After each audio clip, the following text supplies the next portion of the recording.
C'est le moment de recevoir cette vie qu'il a prévue pour nous en ce jour. Et sans plus tarder, je vais laisser la place pour M. Nzonda pour le message du jour. Est-ce qu'on peut acclamer, bénir le nom du Seigneur pour la parole?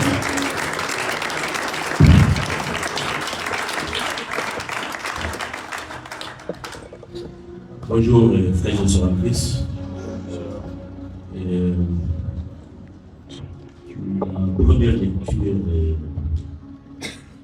c'est pas dans 1 Corinthiens chapitre 8, c'est 2 Corinthiens, donc ici rapidement on peut lire ça. 2 Corinthiens chapitre 8, verset 9. 2 Corinthiens chapitre 8, verset 9. On va voir quelque part. 2 Corinthiens chapitre 8, le verset 9. Car vous connaissez la grâce de notre Seigneur Jésus-Christ, qui, pour vous, s'est fait pauvre, de riche qu'il était, afin que, par sa pauvreté, vous soyez enrichis. Amen. Et avant de commencer mon message ce matin, je voudrais que l'Assemblée puisse se mettre debout. Et nous allons prier pour un sujet. Hier, j'étais en train de prier pour ce qui se passe dans le Proche-Orient. Et je voyais un grand feu qui était en train d'aller de tous les 4 coins des cardinaux. J'ai entendu beaucoup de cris et j'ai vu beaucoup de personnes qui étaient dans la désolation. Je m'arrête là parce que nous sommes une église bien organisée. Le Seigneur m'a parlé plus que cela. Mais la prière est plus efficace que la bombe.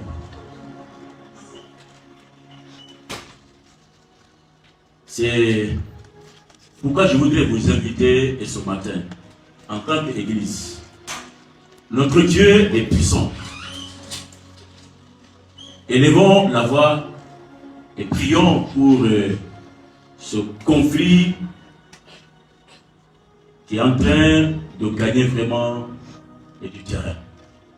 Élevons la voix, prions pour la guerre et pour la paix. Prions pour que la guerre s'arrête au nom de Jésus-Christ. Prions.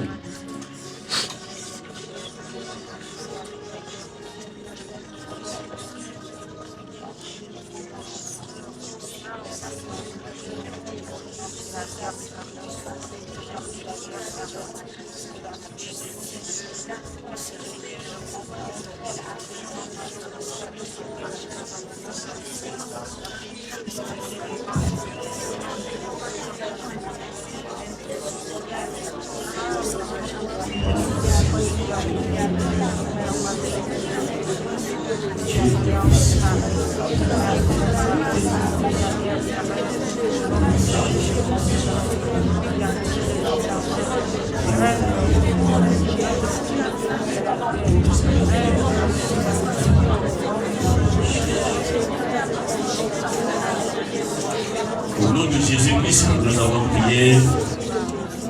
Amen. On peut s'asseoir dans sa présence.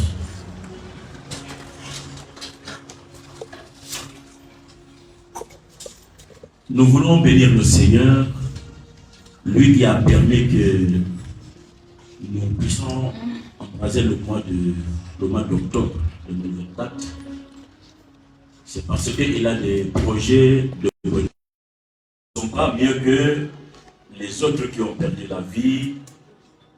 Ma prière est que tu sois utile, que ta vie soit utile au Seigneur en ce mois d'octobre, que ta vie soit agréable à l'Éternel. Le mois passé, nous avons développé un sous-thème: combattre pour l'accomplissement de la prophétie. Et ce mois-ci, Notre sous-thème est titré « Combattre l'esprit de pauvreté ».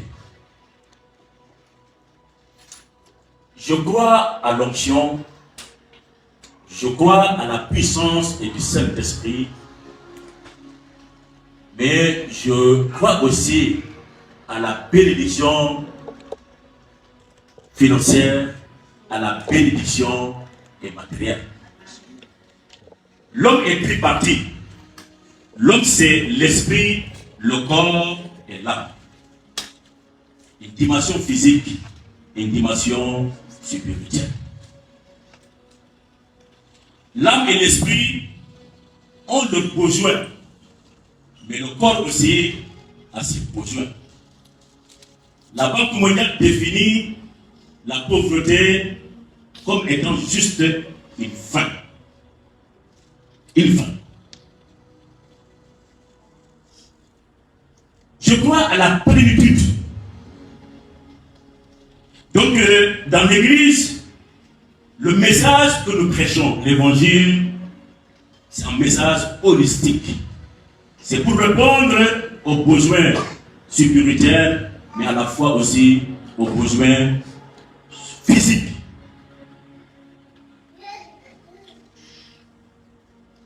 Notre Dieu a créé les cieux et la terre.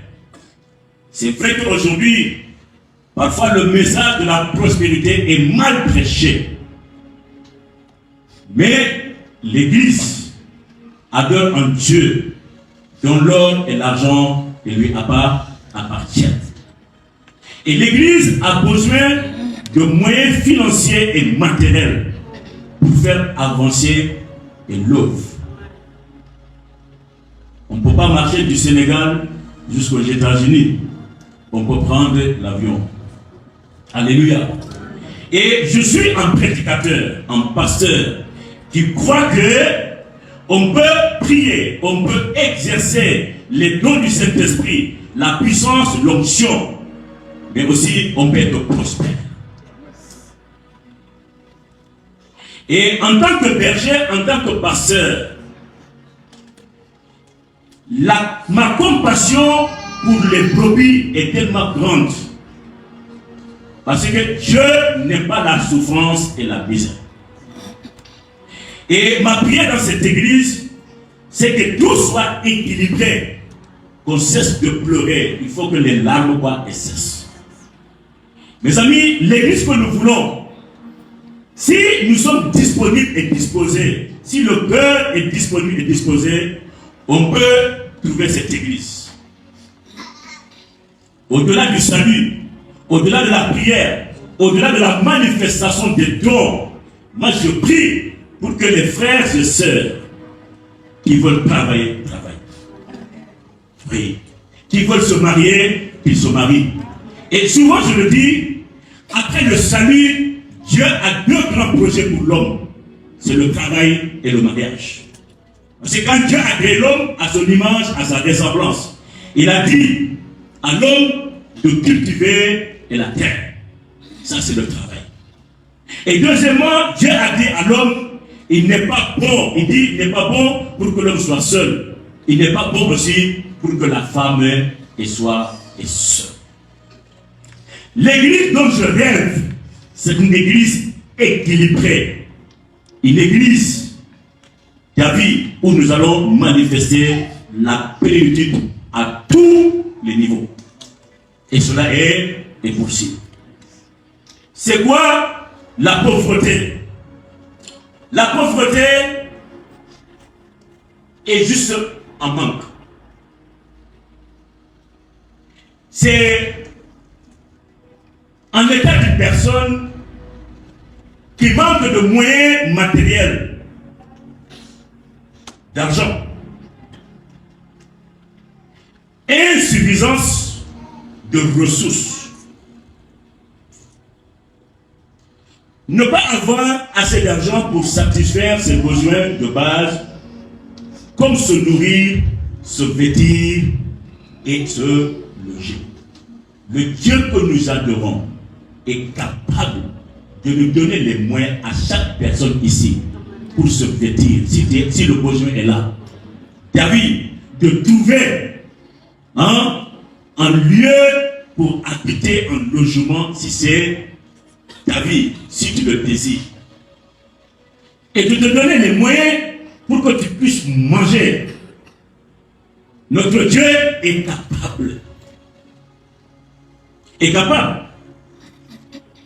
C'est pourquoi dans 2 Corinthiens, chapitre 8, le verset 9, la Bible nous dit ici, l'apôtre Paul, car vous connaissez la grâce de notre Seigneur Jésus-Christ. La grâce est une faveur imméritée. Et cette grâce est seulement réservée aux chrétiens. Seuls les chrétiens sont les dépositaires de la grâce. Mais si nous méprisons la grâce, ou nous ignorons la grâce, mes amis, où irons-nous? Et c'est le plus grand problème des chrétiens aujourd'hui. La grâce est méprisée, comme elle est donnée gratuitement. Souvent, ce qu'on te donne gratuitement est méprisé. On ne la valorise pas. L'Église doit valoriser la grâce. Parce que il y a un prix qui a été payé. C'est pourquoi nous pouvons recevoir cette grâce. C'est pourquoi on a accès à cette grâce. Quand vous connaissez la grâce de notre Seigneur Jésus-Christ, qui pour vous s'est fait quoi? C'est fait pour nous, Église. Il s'est fait quoi? Ça veut dire quoi? À travers l'incarnation, le Christ s'est dépouillé de tout exercice indépendant de ses avantages, de ses droits, de ses prérogatives divines. Il a quitté sa place auprès de Dieu, a pris une forme humaine et est mort sur une croix comme un simple criminel. Il s'est fait quoi? Pauvre. Je vous explique. Sur la croix, c'est juste une question de film. Mais Christ a été crucifié nu sur la croix. Est-ce que un vêtement peut manquer à Dieu? Non. Il pouvait boire. Il avait le désir de boire. Il n'y a pas de l'eau. On n'a donné pas dit, il dit vinaigre. Son chapeau, c'était quoi? Une couronne quoi? Une couronne quoi? Il s'est fait pauvre en naissant. Pas pour toujours. Il s'est fait pauvre en naissant. C'est pour combattre la pauvreté, pour détruire les œuvres de la pauvreté. Et si, Église, on ne comprend pas le mystère de la parole de Dieu, nous serons les pris des ignorants. Ce que Christ a fait, il n'y a pas un prophète sur cette terre et dans les cieux qui l'a fait. Ce que la Bible dit dans le Décalogue, qui ne convoitera pas. C'est le 10e commandement des 10. Qui ne convoitera pas. Regardez comment on l'a crucifié. Il s'est affaibli. Il s'est fait quoi? Il s'est fait pauvre. Il s'est fait pauvre. Et pour toi et pour moi. Et la Bible dit, toujours en verset 9, qui pour vous s'est fait quoi? S'est fait pauvre. De riche qu'il était. Christ est la deuxième personne de la Trinité. Oui. C'est que quand on crée le monde, quand on crée le pétrole, quand on crée l'or, quand on crée toutes les richesses là, hein, c'est là où Dieu a dit au Fils, au Saint-Esprit, faisons. Faisons. Il y a 3 verbes que Dieu a créés, a utilisé pour créer le monde. C'est le verbe créer, faire et former. Et former. Et ces 3 verbes-là faisaient allusion à l'âme, à l'esprit et le corps. Et le corps. C'est la deuxième personne de la Trinité. Il était riche. C'est ça que la Bible dit ici.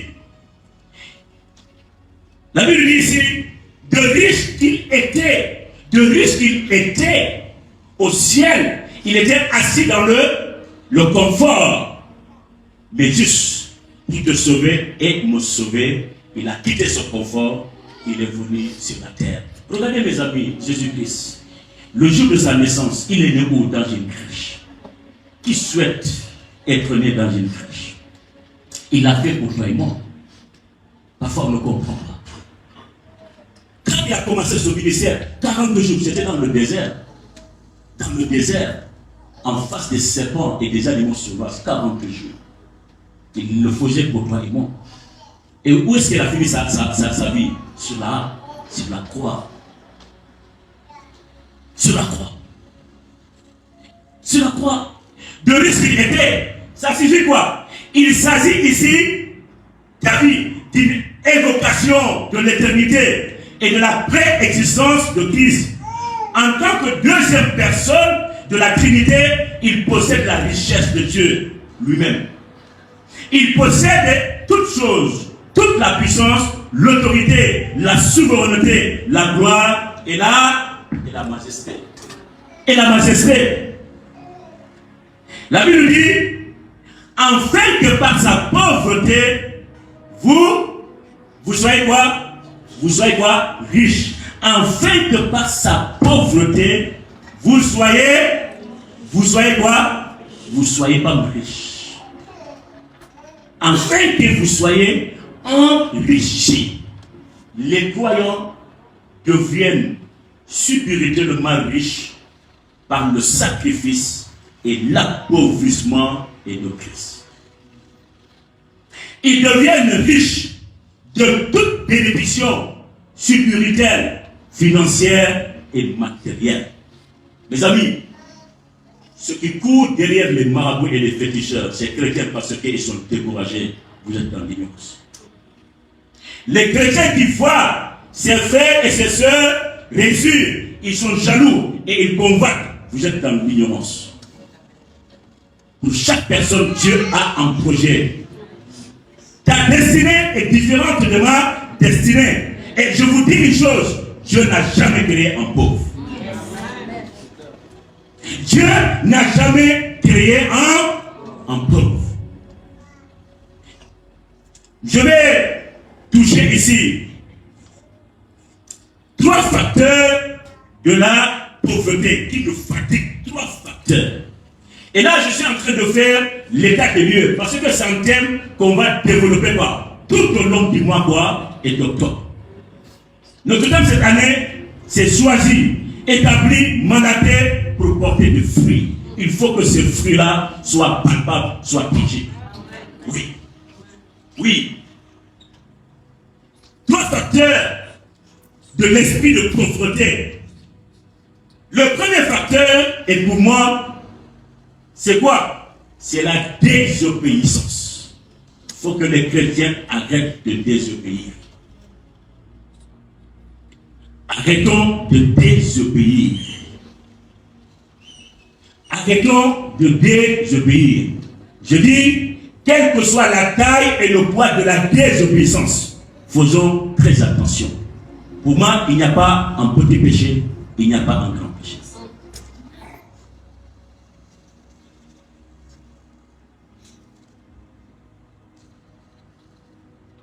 Dans les 10 commandements, Dieu a dit, tu ne prendras pas mon nom en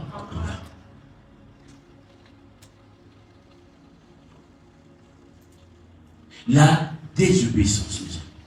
Regardez nos parents Adam et Ève. Ils étaient dans le jardin d'Éden. Tout était quoi? Parfait. Il n'y avait pas de maladie, de pauvreté, de souffrance, de douleur. Et Dieu dit, ne mangez pas le fruit de l'arbre de la connaissance du bien et du mal.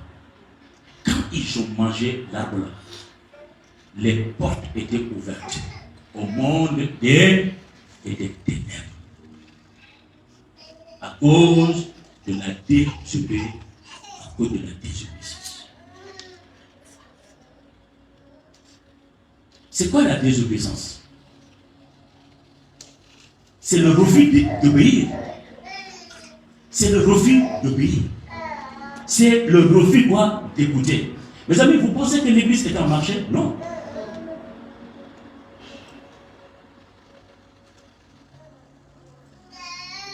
Non. L'église n'est pas en marché.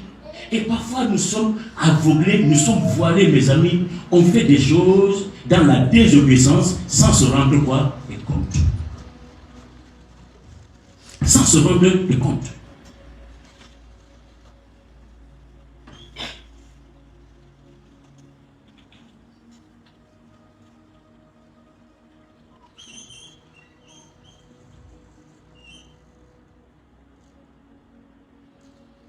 Quand Adam et Ève ont mangé le fruit, ils ont désobéi à Dieu. Et tous les problèmes étaient au rendez-vous. Tous les problèmes étaient au rendez-vous. Moi, je crois une chose. Même quelle que soit la tribulation que je peux traverser, quelles que soient les épreuves, quel que soit le désert, mais j'ai la ferme conviction que mon Dieu n'est pas méchant. Non.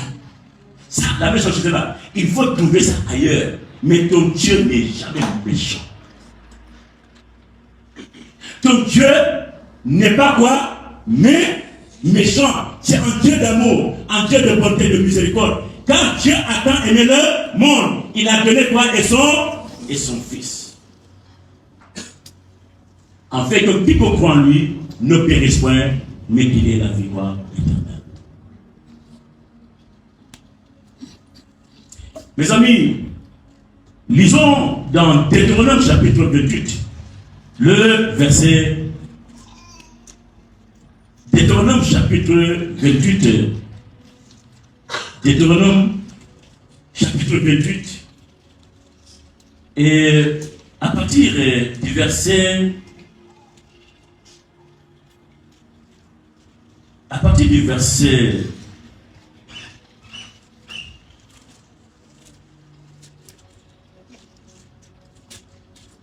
À partir du verset 15, il est écrit, mais si, Deutéronome chapitre 28, à partir du verset 15, mais si tu n'obéis point à la voix de l'Éternel ton Dieu, si tu n'observes pas et ne mets pas en pratique tous ces commandements et toutes ces lois que je te prescris aujourd'hui, voici toutes les malédictions qui viendront sur toi et qui seront de ton partage. La liste est longue, on ne peut pas tout citer ça ici. Mais je voudrais qu'à partir d'aujourd'hui, une personne fasse preuve d'obéissance. Même ton père, même s'il est sorcier, tu dois quoi? Obéir. Si il s'agit de la, si ça compte de la volonté de, je n'ai pas dit d'obéir à la sorcellerie. À la sorcellerie. Il faut que ça soit quoi? Ça soit clair. Je n'ai pas dit d'obéir à la sorcellerie. Mais regardez aujourd'hui, mes amis, la désobéissance qui est là entre parents et enfants. Moi, j'ai peur de la nouvelle génération.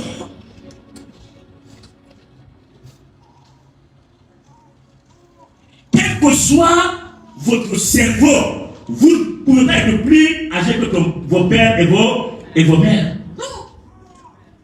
C'est la loi de l'honneur. Honore ton père et ta mère. Si tu veux vivre quoi? Longtemps.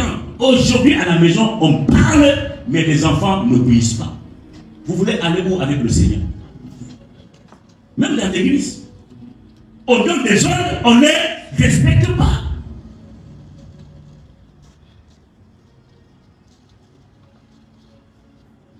On ne le respecte pas.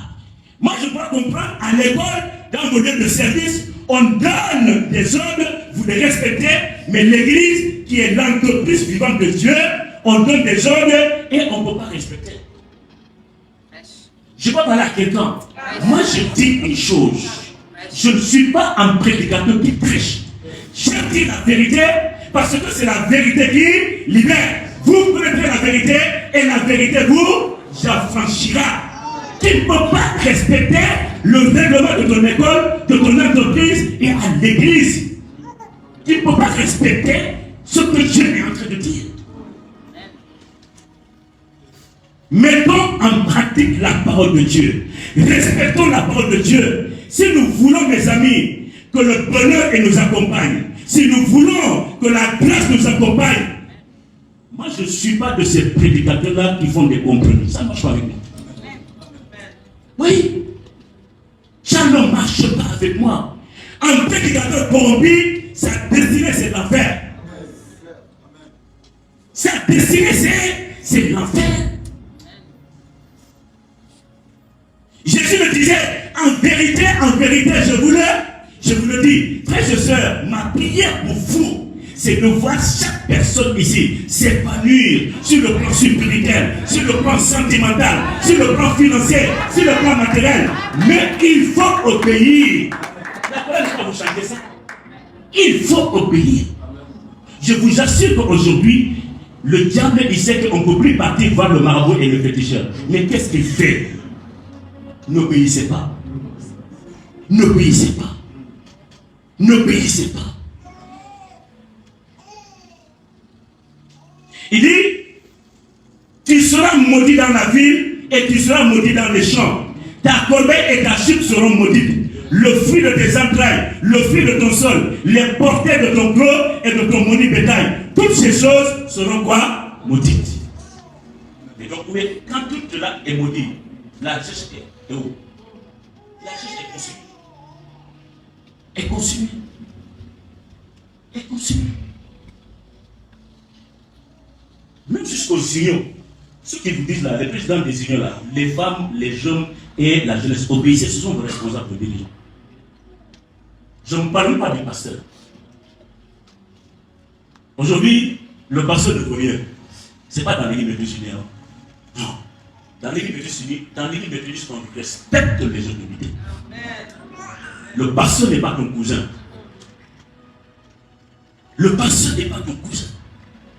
C'est une autorité que Dieu a établie. Moi, il a fallu que le bishop Bézard Boni quitte la Côte d'Ivoire, il prend l'avion, il vient ici, il m'impose les mains. Je ne peux pas jouer avec lui. Là où je suis aujourd'hui, si dimanche prochain, Bishop Boni devrait venir ici à l'église, l'autorité de l'église, de la conférence, je ne peux pas l'attendre à mon bureau. Non. C'est une autorité. Je l'attends devant la porte. Même s'il était ici tous les dimanches avec nous, je ne peux pas attendre le bishop dans mon bureau. Jamais de la vie. Tous les dimanches, je suis devant la porte. Pour l'attendre. C'est ça le respect de l'autorité. Si le monde fonctionne comme ça, et nous les enfants de Dieu. Mais si on ne respecte plus les autorités ecclésiastiques, quelle autorité on va respecter? Arrêtez de parler mal d'un pasteur. Ça ne marche pas. Même si le pasteur est dans le péché, c'est à Dieu de le juger. On ne parle pas mal de l'autorité. Noé était un prédicateur. Il a péché. Son fils biologique l'a dévoilé, l'a dénoncé. Et la malédiction est tombée sur lui. Pourtant son père était ivre. C'est des choses qu'on doit enseigner dans l'église. C'est vrai que nous suivons les réseaux sociaux. Mais mes amis, quand il y a une église locale, il faut respecter les normes de la vie. Il faut mettre en pratique ce qu'on enseigne. Ce qu'on enseigne. Tu seras maudit à ton arrivée, tu seras maudit à ton départ. L'Éternel enverra contre toi la malédiction, le trouble et la menace au milieu de toutes les entreprises que tu feras jusqu'à ce que tu sois détruit, jusqu'à ce que tu périsses promptement à cause de la méchanceté de tes actions qui t'aura porté à m'abandonner. L'Éternel attachera à toi la peste jusqu'à ce qu'elle te consume dans le pays dont tu vas entrer en possession. L'Éternel te frappera de langueur, de fièvre, d'inflammation, de chaleur ébulliente, de dessèchement, de jaunisse et de gangrène, qui te poursuivront jusqu'à ce que tu périsses. Le ciel sur ta tête sera d'airain, et la terre sous toi sera de fer. L'Éternel enverra pour pluie à ton pays de la poussière et de la poudre, et il en descendra du ciel sur toi jusqu'à ce que tu sois détruit. Ça, c'est la désobéissance. La désobéissance attire la malédiction. Mes amis, c'est un principe. C'est un principe. Et les principes ne changent pas. Les méthodes changent, mais les principes ne changent pas. L'église évolue dans le temps, dans l'espace, mais Jésus-Christ ne change pas. Il est le même hier, aujourd'hui, éternellement. Moi, je ne sais pas quel prédicateur vous écoutez dans les réseaux sociaux, mais faites attention. Nous sommes une église bien disciplinée et organisée. Et moi, mes amis, même si on parle de la nation et sénégalaise, c'est un des défis, et pour moi, qu'il y ait un hôtel de régulation, parce qu'on doit éviter le désordre. Il ne peut pas avoir un réveil dans le désordre. C'est impossible. Ça, c'est le premier facteur. Ça attire la malédiction, la pauvreté parmi celui, la désobéissance. La désobéissance. La désobéissance. Regardez, quand le roi Saïd a désobéi à Dieu, qu'est-ce qui s'est passé? Il a perdu par la royauté. Moi, je ne peux pas vous caresser dans ce sens. Non. Ça veut dire que je ne vous aime pas. Ça veut dire que je ne vous aime pas. Mes amis, une église disciplinée, une église ordonnée, une église bénie, ça fait partie de notre rêve. Et nous pouvons y arriver. Mes amis, nous sommes ici, sont des modèles et des exemples. Même quand nous sortons de l'église, sont des modèles et des exemples. Dans nos familles, dans nos lieux de service, dans les marchés, dans le lit, partout, sont des modèles et des exemples. Quelqu'un m'a dit, pasteur, tu sais pourquoi je bois? Parce que Dieu ne voit pas la nuit. J'ai dit, ah bon? Il faut partir de le psaume 121. Tu vas comprendre. Tu vas comprendre. Celui qui a fait la nuit avec les jours là, il ne peut pas le voir. Mais il faut lire le psaume 139. Hein? Le psaume 139. Mes amis, deuxième facteur, c'est quoi? Deuxième facteur, c'est l'ignorance. L'ignorance, c'est quoi l'ignorance? Un état d'une personne qui ignore. Le fait de ne pas connaître quelque chose, de ne pas être au courant de quelque chose. Osée chapitre 4, verset 6. La Bible dit quoi? Mon peuple périt par manque de connaissance. Mon peuple est détruit par manque de connaissance. Ici, on n'a pas dit un démon. Que ça soit clair. Parce que souvent, tout ce qui nous arrive, on pense que c'est démon. Non. Non. L'ignorance. L'ignorance. Mon peuple est détruit. Mes amis, on peut être détruit par la pauvreté si nous demeurons dans l'ignorance. Et au mois d'octobre, je prie pour que le Saint-Esprit touche tes yeux, que tes yeux soient ouverts, pour que Dieu se révèle en toi et t'apporte les clés de la prospérité. Comment, quelle voie tu dois suivre? Le chemin que tu dois suivre, quoi? Pour que tu puisses entrer dans ta destinée. L'ignorance. L'ignorance. L'ignorance. Mes amis, ne soyons pas ignorants. Ne soyons pas ignorants. Le Dieu là que nous adorons, on doit savoir qu'il est qui pour nous. Et dans Agé chapitre 2, Agé, et le livre du prophète Agé chapitre 2, le verset 6. Agé chapitre 2, le verset 6. Il dit quoi? Car ainsi parle l'Éternel des armées, encore un peu de temps, et j'ébranlerai les cieux et la terre, la mer et le sec.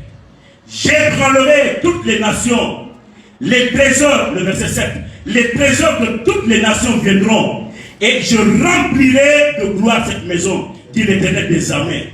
Le verset 8, l'argent est à moi, l'or est à moi, dit l'Éternel des armées. Pour le reste de ta vie, tu ne seras pas pauvre au nom de Jésus. Oui, mes amis, le Dieu que nous servons, l'or et l'argent l'appartiennent. On ne va pas voler, on ne va pas se prostituer, on ne sera pas des mendiants. David, mais je prie ce matin pour que le voile de l'ignorance tombe, soit consumé, pour que tu puisses avoir accès à la richesse, à la gloire, à l'honneur, au nom de Jésus-Christ. Frères et sœurs, souvent je me dis, nous sommes une église sur la terre du continent africain, mais les mentalités sont différentes. L'Afrique a sa mentalité, l'église a sa mentalité. Oui, la Bible dit, à tous ceux qui l'ont reçu, il a donné le pouvoir de devenir enfant d'eux et de Dieu. Et il est écrit, toute personne qui est née de nouveau participe à la nature quoi? À la nature quoi? Et divine. Mes amis, l'Afrique a sa culture, mais l'église a sa culture. A sa culture. Nous devons savoir le Dieu que nous adorons. Mes amis, ce n'est pas la peine de faire la jalousie. Ce n'est pas la peine de combattre. Ne sois pas dans l'amertume. Ne sois pas frustré. Ne sois pas quoi? Découragé. Je connais un homme, et dans la Bible, il s'appelle Jabet. À un moment donné, il était dans l'ignorance. Il ne connaissait pas son Dieu. Mais un bon jour, Dieu a ouvert ses yeux. Et il a fait une prière. Si tu me bénis, si tu éclames et mes limites, Dieu descend du ciel. Il va briser quoi? Les limitations. Pour bénir quoi? Et son peuple. Et notre soeur Anne dans la Bible, David, est-ce qu'elle est restée pour juste se couronner avec sa co-épouse? Non. David, elle a refusé de demeurer dans l'ignorance. Elle savait que son Dieu, c'est le Dieu de la fécondité et de la multiplication. Il est le Dieu de la vie. Elle se lève un beau matin. Elle va dans la maison de Dieu. Je veux un enfant. Et comme Dieu cherchait aussi un prophète, les prières se sont croisées. David, écoute, le mois d'octobre, entre dans la révélation. Dans la révélation. Lisez dans Romains chapitre 8. Romains chapitre 8. Romains chapitre 8. Le verset 19. Il est écrit. Aussi, la création attend-elle avec un ardent désir la révélation des fils de la révélation et des fils et de Dieu. Aussi la création attend-elle avec un ardent désir la révélation et des fils et de Dieu. Mes amis, ce n'est pas encore la fin du monde. Dieu va continuer à se révéler à ses enfants. Il y a des choses qu'on n'a pas créées encore sur cette terre. Moi, ma prière, c'est qu'un fils ou une fille de cette église puisse créer ça au nom de Jésus-Christ. Je vous assure que c'est ma prière de tous les jours. Que Dieu utilise une personne dans cette église qui va inventer quelque chose et va créer quelque chose qui n'existe pas encore. Mes amis, l'ignorance est mauvaise. Regardez l'Afrique. Le sous-sol africain est le sous-sol le plus riche dans tous les continents. Mais on continue à nous massacrer, à nous donner des miettes.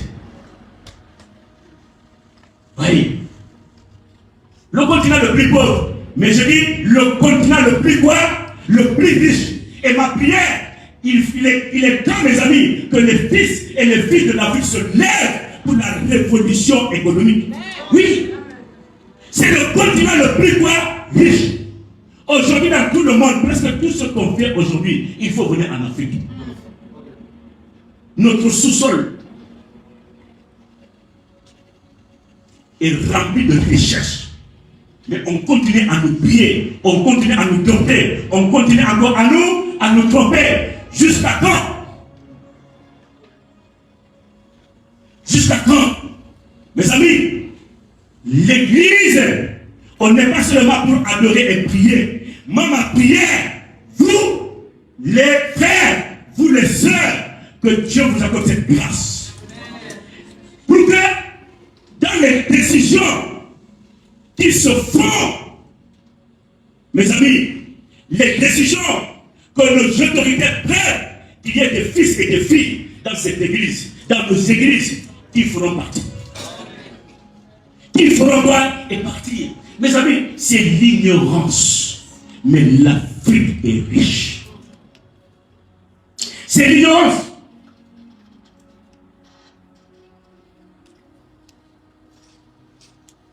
Il y a des mois donnés, je peux voir les cahiers là de mon fils. Et on continue à les enseigner, moi, des leçons que je n'aime pas du tout. Parce qu'on fait les leçons là, quand on nous enseigne ça à l'école, donc pour nous, le blanc est supérieur au noir. Mes amis, non, c'est une question de peau. Moi, je suis fier de ma peau. Alléluia.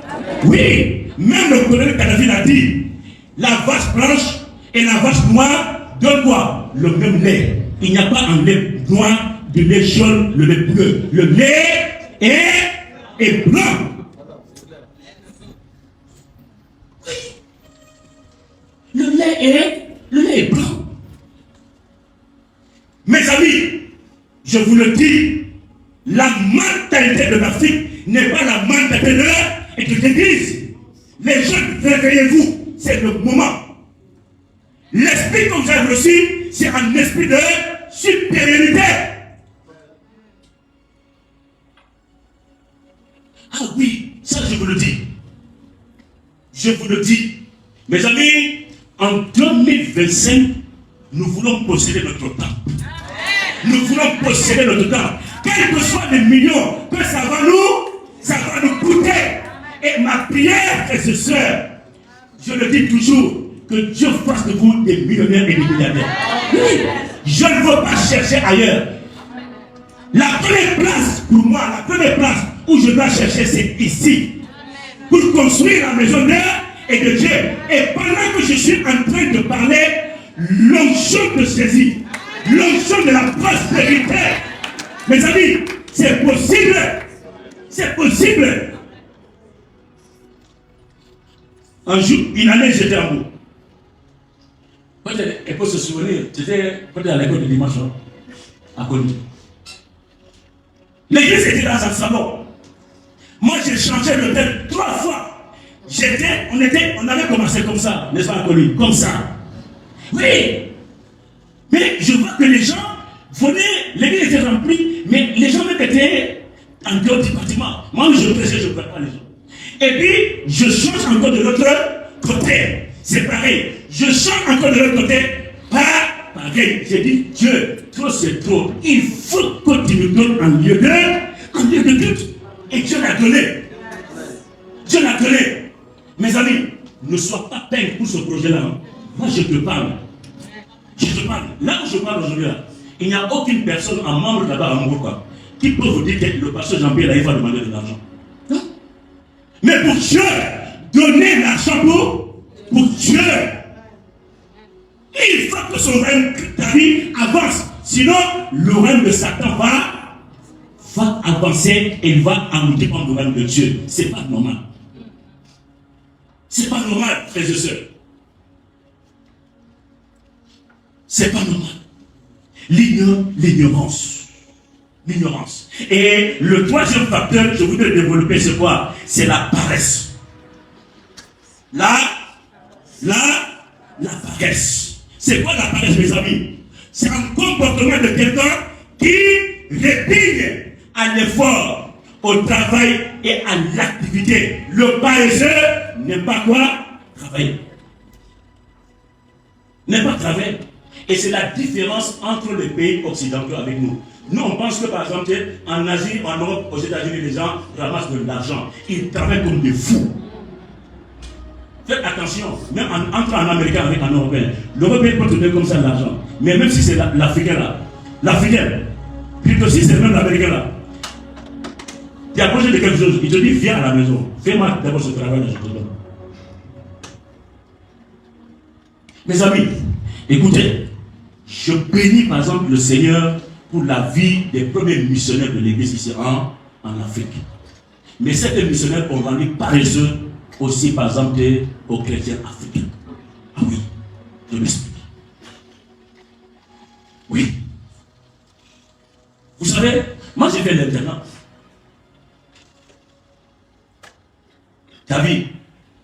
Et c'est en plein séminaire, j'avais le temps de poser la question au prêtre. J'ai dit, mais qu'est-ce que vous faites des offrandes que les gens donnent dans l'église? Il dit que l'offrande là peut servir à payer le carburant, à aider. C'est là que j'ai compris. Sinon, notre génération, quand on partait à l'église là, on nous donne de l'argent, on casse ça, on fait la monnaie, différente, tant. Et quand on vient, on donne seulement les miettes par la Dieu. David, c'était trop gratuit de la part de certains quoi, de certains missionnaires. Et on a grandi avec cette mentalité. Cette mentalité. La paresse. La paresse. Mes amis, on ne va pas voler. On ne va pas se prostituer. Mais on va travailler. Dites Amen. Oui, on va travailler, frères et sœurs. Le travail est là. Il existe. On va travailler. Lisez-moi dans Proverbe chapitre 6. Proverbe chapitre 6. Proverbe chapitre 6. À partir du verset quoi? Proverbe chapitre 6. On va lire à partir du verset, le verset 6. Le verset 6. Va vers la fourmi paresseux. Va vers la fourmi paresseux. Considère ses voies et deviens sage. Elle n'a ni chef, ni inspecteur, ni maître. Elle prépare en été sa nourriture. Elle amasse pendant la moisson de quoi manger. Paresseux, jusqu'à quand seras-tu couché? Quand te lèveras-tu de ton sommeil? Un peu de sommeil, un peu d'assouplissement, un peu croiser les mains pour dormir. Et la pauvreté te surprendra comme en rôdeur, et la disette comme un homme en arrêt. Mes amis, la paresse nous rend quoi? Pauvres. Oui. Il faut le demander d'abord. En Asie, en Europe, là-bas, aux États-Unis. Combien d'eux ils font le travail? David, il travaille, mes amis. Il travaille. Il faut qu'on travaille, mes amis. Dieu a dit cultiver là, et la terre, il a dit ça à Adam. Il faut qu'on travaille. Et le travail est là. Moi, ça fait des années que Dieu m'a parlé. 3 révélations. Dieu m'a dit, préparez-vous. Ça fait déjà 10 ans que Dieu m'a parlé de ça. Moi, j'ai écrit ça. Dieu me disait, préparez l'église et les chrétiens à créer leurs entreprises. Parce que l'heure va arriver à un moment donné au sommet de beaucoup d'entreprises, surtout internationales. Hein? Ce sont des hommes et des femmes qui ne croient pas en Dieu, qui sont dans des sectes. David, vous allez envoyer là-bas vos CV, mais ils ne pourront pas accepter parce que vous dérangez en tant que chrétien. Oui, aujourd'hui, il y a des chrétiens, mes amis, qui ont tous les diplômes, mais quand ils déposent, ça ne va pas. Écoutez-moi très bien. Beaucoup d'entreprises, beaucoup de banques aujourd'hui, beaucoup d'entreprises aujourd'hui, au sommet, à la direction, il y a des personnes qui sont là-bas, ils ne croient pas en Dieu, et votre CV dérange. Ça, on doit vous parler d'eux et de ça. Et ma prière, mes amis, écoutez-moi très bien, cela est possible.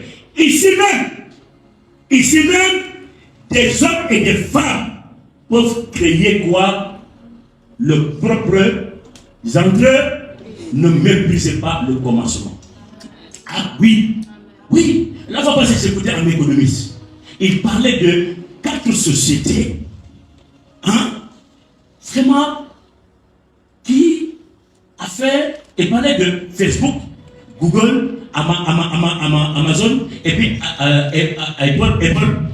T'as vu, quand tu prends les 4 sociétés-là, mes amis, en matière d'argent là, t'as vu, ce que les 4 sociétés ne gagnent pas, c'est plus que ce que le continent africain a gagné. 4 entreprises. Mais nous savons nous tous que Facebook a été créé juste par des jeunes étudiants, par des jeunes quoi, étudiants qui s'amusaient quoi. Mais regardez aujourd'hui les chiffres d'affaires quoi, et de Facebook aujourd'hui. Mes amis, un chrétien ne s'amuse pas, un chrétien travaille. Un chrétien n'est pas distrait, un chrétien il est concentré. Oui. Et si nous sommes concentrés, Dieu va nous révéler des grandes choses. Écoute, je vais dire à quelqu'un, tu es en CV, tu n'arrives pas à travailler, commence quelque chose. Commence quelque chose. Et Dieu va bénir et la chose. Dieu va bénir notre église. Ici au Sénégal, souvent on parle ici de Dangote, mais on sait comment Dangote a commencé. On nous parle ici d'une société ici à Rufisque, Sédiment. On connaît comment Sédiment a commencé. Mais OMG, oui, c'est des gens qui n'ont pas commencé avec plus de $1000. Moins que ça. Mais ils comptent aujourd'hui des milliards. Dangote fait partie des Africains et les plus quoi? Les plus riches. Mes amis, je crois à la révolution. La révolution économique. Ah oui, nous sommes dans une saison, mes amis. Nous sommes dans un temps. Nous sommes les fils de Dieu et les filles de Dieu. On doit se lever sous l'onction de la prospérité et posséder notre héritage. Oui. Mes amis, on a besoin de moins pour évangéliser. Vous savez, je vous dis une chose. Voici le mois d'août. Le mois d'octobre, ceux qui vont venir, il y aura des mystères que Dieu va nous révéler. Ah oui. Vous ne connaissez pas le champ d'action de l'esprit de mort. Comment il travaille l'esprit de mort? Il ne tue pas seulement physiquement, mais l'esprit de mort, il peut tuer financièrement. L'esprit de mort, quand il attaque tes finances, il peut te donner une maladie. Cette maladie-là, même si tu as un salaire de 2 millions, 3 millions et par mois, ta vie, mais tu es là toujours entre les hôpitaux, entre les hôpitaux. Et écoutez très bien, mes amis, le plan de Satan, c'est de réduire l'église en pauvreté, qu'il y ait un manquement quoi, partout et dans l'église, pour que les enfants de Dieu demeurent toujours dans les pleurs. On va refuser ça. Et ça doit s'arrêter au bas de corps, au nom de Jésus-Christ et de Nazareth. Mes amis, même pour les personnes qui sont ici avec nous, qui veulent voyager, il faut que les porteurs s'ouvrent. Et quand vous partez, vous voyagez. Moi, ce n'est pas un problème pour moi. Mais toujours continuer à servir le Seigneur. Mais cette église doit être une source de bénédiction pour toute personne qui va mettre ici ses pieds. Et cela dépend de nous. Si nous sommes sincères, si le cœur est sincère, si nous sommes de vrais adorateurs, cela est possible, frères et sœurs. Cela est possible. Parmi la paresse.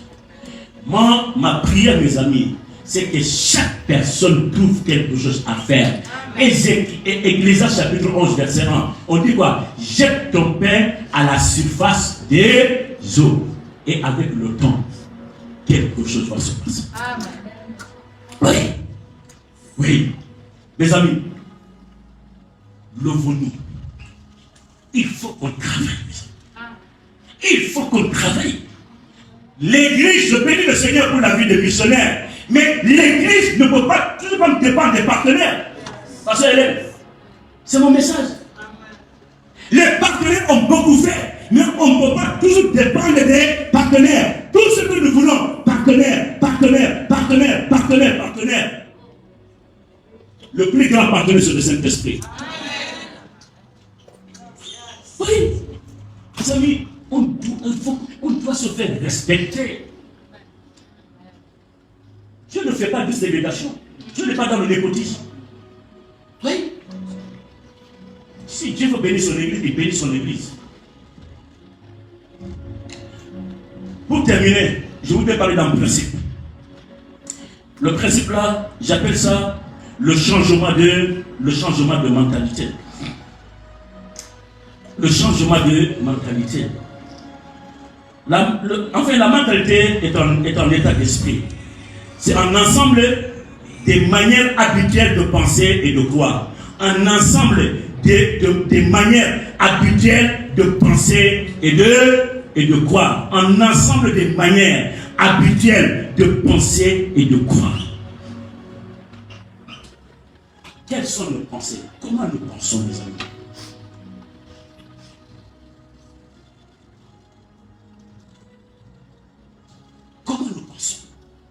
Nous devons avoir la pensée de Dieu. Nous devons avoir la mentalité de Dieu. Je vous explique, mes amis. Regardez, quand nous lisons la Bible, on dit quoi? Le premier verset. Au commencement, Dieu créa les cieux et la terre. La terre était informe et vide. Alléluia. Mes amis, que vos cœurs soient ouverts. Je vous enseigne seulement la parole de Dieu.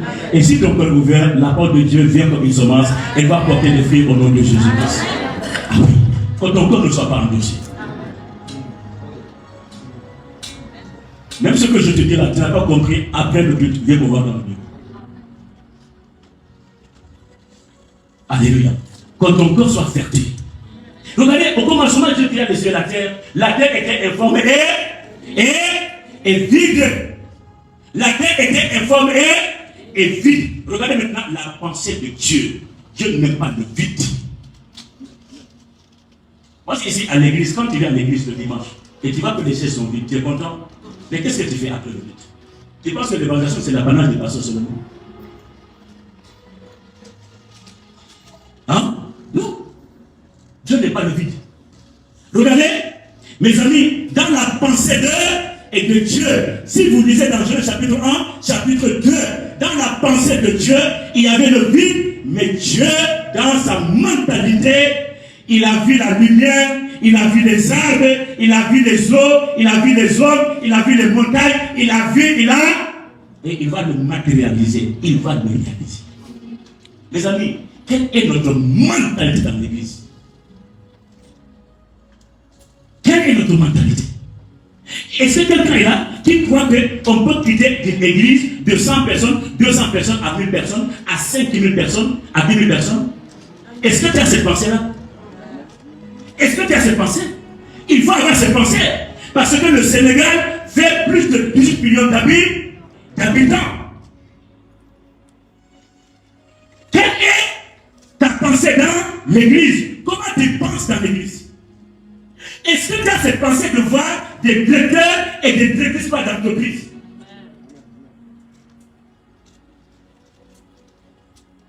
Quelle est ta pensée? Est-ce que tu penses que l'église là peut quitter ce lieu qu'on appelle lieu de culte pour un autre lieu de culte plus grand? Mes amis, changeons de mentalité.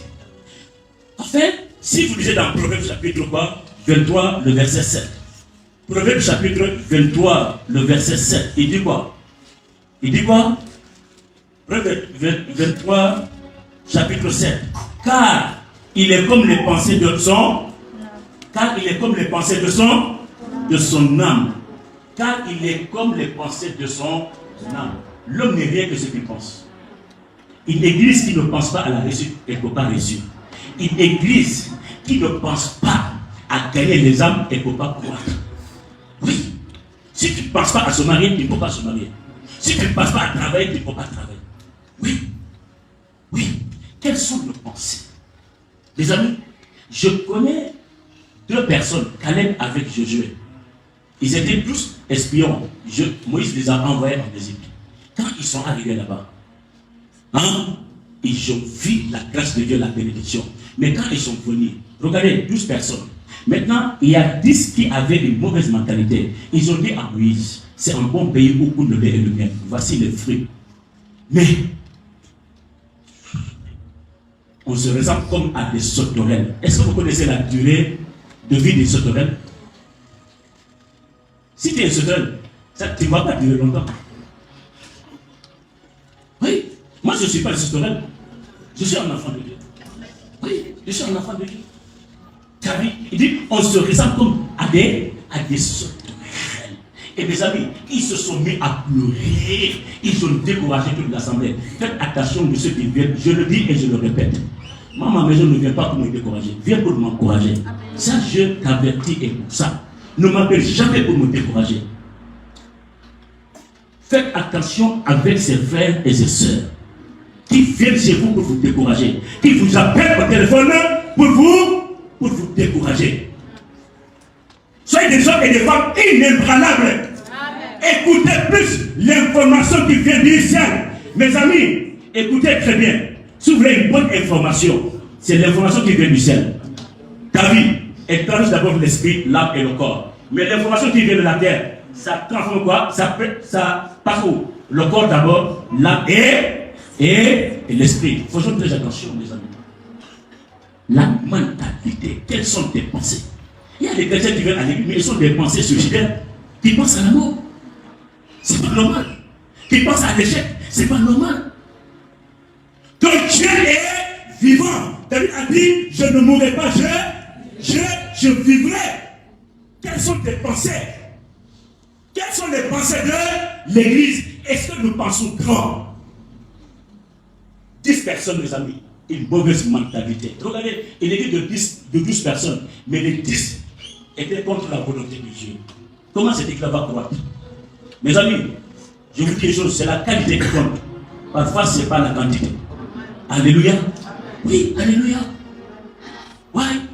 3 personnes peuvent venir te parler comme des amis de Job. Parler. Et une seule personne vient pour te fortifier et tu penses que non, ce que les autres ont dit, c'est ça. Mais l'autre là ne met pas. Attention. Fais attention. Des personnes qui t'aiment et des personnes qui ne t'aiment pas. Ils ont découragé l'assemblée. Regardez, dans le désert, ils se sont mis à pleurer. Et quand le juif se met à pleurer, c'est autre chose. Le juif s'est pleuré.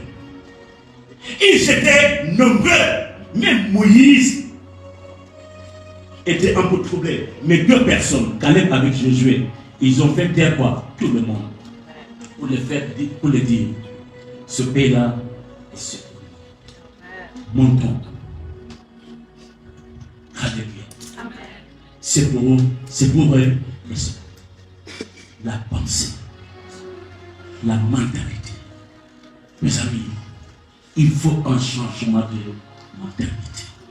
La façon de penser doit changer au mois d'octobre. À partir du mois d'octobre, toute pensée erronée, négative, toute pensée qui ne confesse pas le nom du Seigneur, demande à Dieu de te séparer de cette pensée. Et mes amis, pour finir, le mois d'octobre, tous debout pour combattre l'esprit de la pauvreté. Jésus-Christ, il s'est fait pauvre pour que nous soyons quoi? Riches. L'ignorance, on doit la bannir. La paresse, on doit pas la bannir. Mes amis, et acceptons à ce que notre mentalité quoi change. Que Dieu nous bénisse. Amen.